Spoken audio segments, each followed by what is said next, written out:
जय हिंद दोस्तों। ममता सरकार ने सुप्रीम कोर्ट से गुहार लगाई कि जब भी इन्फोर्समेंट डायरेक्टरेट या फिर कोई भी सेंट्रल गवर्नमेंट की एजेंसियां किसी भी स्टेट में दाखिल करती है, और स्टेट छोड़ दीजिए, अगर पश्चिम बंगाल के अंदर कोई भी सेंट्रल गवर्नमेंट की एजेंसियां अगर एंटर करती है तो सबसे पहले उनको स्टेट गवर्नमेंट से पूछना पड़ेगा। उसको लेकर के ममता सरकार की तरफ से सुप्रीम कोर्ट में एक याचिका लगाई गई। अब इस मामले में सुप्रीम कोर्ट ने एक बहुत ही तगड़ा झटका दे दिया है ममता सरकार को।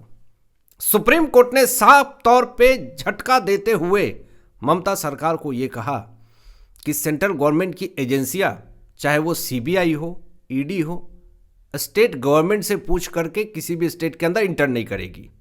सेंट्रल गवर्नमेंट की एजेंसियां सेंट्रल के ही हिसाब से चलेगी। ये एक बहुत ही करारा झटका लगा। अब इसके सबसे बड़े और नुकसानदेह पहलू क्या हो सकते हैं दोस्तों?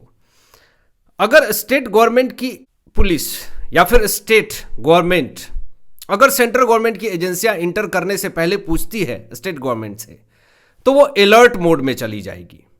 और यहां पर अगर सुप्रीम कोर्ट ने जब मनाही कर दी कि सेंट्रल गवर्नमेंट की एजेंसियां को कोई जरूरत नहीं है स्टेट गवर्नमेंट से पूछ करके इंटर करने की स्टेट में, तो ये एक बड़ी जीत सेंट्रल गवर्नमेंट की एजेंसियां को हुआ।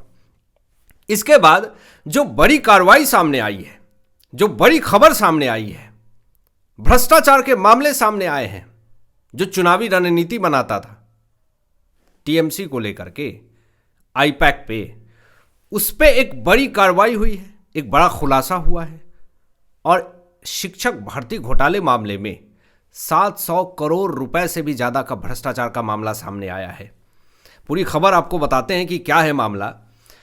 दोस्तों, बंगाल के अंदर भर्ती बहुत तेजी से शिक्षक को लेकर के हो रही थी, जिसमें दबा करके भ्रष्टाचार हुआ और उजागर भी हुए भ्रष्टाचार। जब जांच हुई, इन्फोर्समेंट डायरेक्टरेट ने जब जांच करी, जब उनको पता चला कि बंगाल के अंदर शिक्षक भर्ती घोटाला बहुत दबा करके हो रहा है, तो पता चला कि घोटाले की रकम जो है वो 700 करोड़ रुपए से भी ज्यादा है।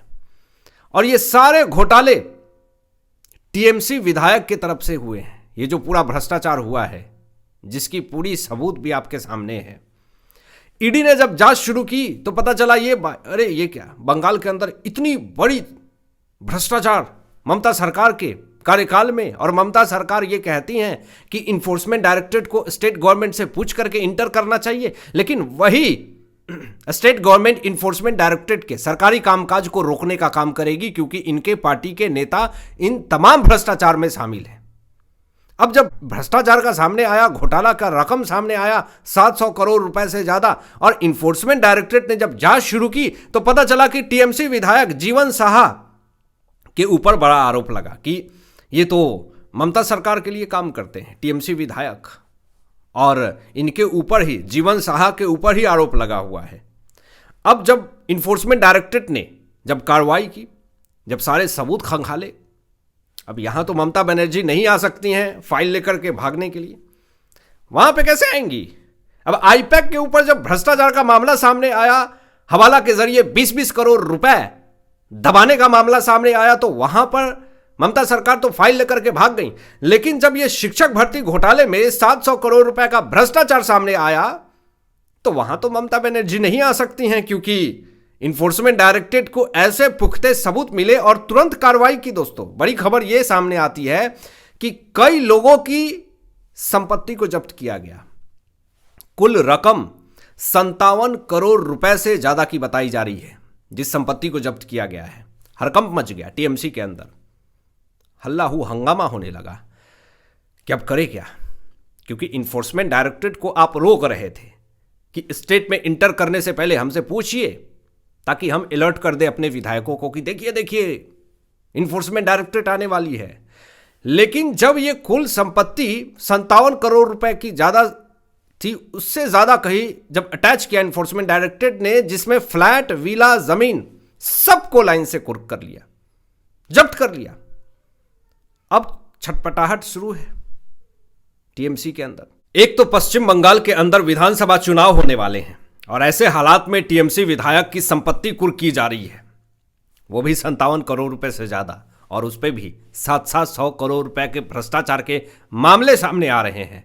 ऐसे हालात में आप खुद बताएं कि पश्चिम बंगाल के अंदर जो विधानसभा चुनाव होगा, क्या उसमें टीएमसी को वोट दिए जाएंगे?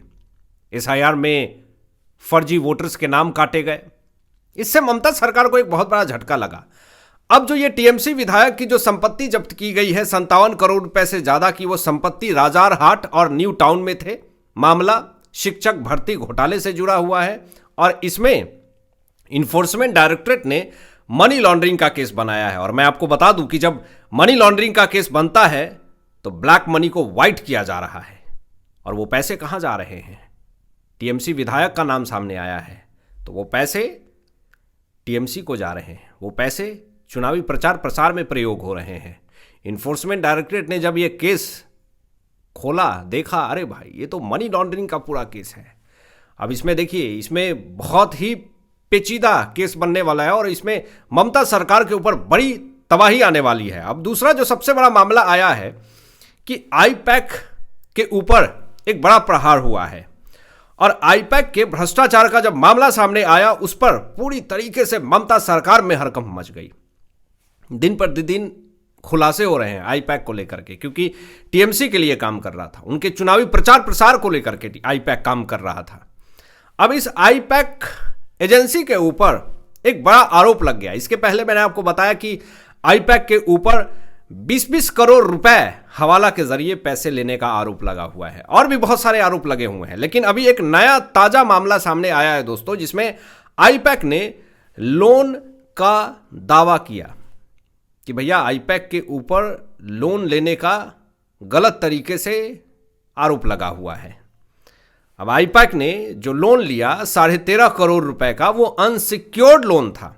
कंपनी रोहतक की बताई गई जिस कंपनी से आईपैक ने लोन लिया, रिकॉर्ड में कंपनी मिली ही नहीं। जिस कंपनी से आईपैक ने लोन लिया 13.5 करोड़ रुपए, जो कि अनसिक्योर्ड लोन था, वो कंपनी ही नहीं है। तो भाई कहां से आपने लोन ले लिए? और ये बार बार मैं कह रहा हूं कि ये जो आईपैक एजेंसी है वो टीएमसी के लिए काम करती है। कंपनी का नाम पहले ही हट चुका था। जिस कंपनी से लोन लिया आईपैक ने 13.5 करोड़ रुपए, अब देखिए 2018 में आरओसी से हटाया गया उस कंपनी को, लोन 2021 में दिखाया गया, कंपनी 2013 में बनी थी, आईपैक ने 1 करोड़ चुकाए भी थे और बाकी 12.5 करोड़ रुपए बकाया थे। मतलब ओवरऑल आप यही समझ लीजिए कि आईपैक ने 13.5 करोड़ रुपए लिए जिस कंपनी से, वो कंपनी थी ही नहीं। अब वो पैसे कहां से आए, किसने दिए, वो भी एक मनी लॉन्ड्रिंग का मामला है। ममता सरकार चारों तरफ से फंस चुकी हैं। ममता ने जांच में भी दखल करी, इससे एजेंसियां ने इनके ऊपर आरोप लगाया ममता सरकार के ऊपर। कोर्ट ने काफी लतार लगाई टीएमसी को। इन्फोर्समेंट डायरेक्टरेट ने सुप्रीम कोर्ट में याचिका डाली, आईपैक पे लोन लेने का गंभीर सवाल भी खड़े किए कि फर्जी तरीके से इन्होंने लोन लिया, कंपनी का कोई अस्तित्व नहीं था, फिर भी इन्होंने लोन लिया। चुनाव से पहले छापे मारे गए और पूरा इनका काला चिट्ठा सामने आ गया। ममता ने छापा रोकने की कोशिश करी और आप बात करती हैं कि स्टेट में सेंट्रल गवर्नमेंट की एजेंसियां आए तो हमसे पूछ करके आए। अब आप छापे को रोकने की कोशिश कर रही हैं और जब अगर ये आपको अनुमति दे दी जाए कि सेंट्रल गवर्नमेंट की एजेंसियां स्टेट गवर्नमेंट से पूछ के आएंगी, तो फिर तो आप समझ लीजिए केस ही दूसरा हो जाएगा। इन्फोर्समेंट डायरेक्टरेट ने कोर्ट के अंदर टीएमसी पे ममता सरकार के ऊपर सबूत हटाने का आरोप लगा दिया और जांच में बाधा देना एक गंभीर अपराध है और इससे ममता सरकार की और ज़्यादा समस्याएं बढ़ गई है। हालांकि आपकी क्या सोच है इन तमाम विषयों पे अपनी विचार व्यक्त कीजिएगा और मिलते हैं लेटेस्ट ब्रेकिंग एनालिसिस के बाद। तब तक अपना ध्यान रखें, ख्याल रखें। सत्यमेव जयते। जय हिंद।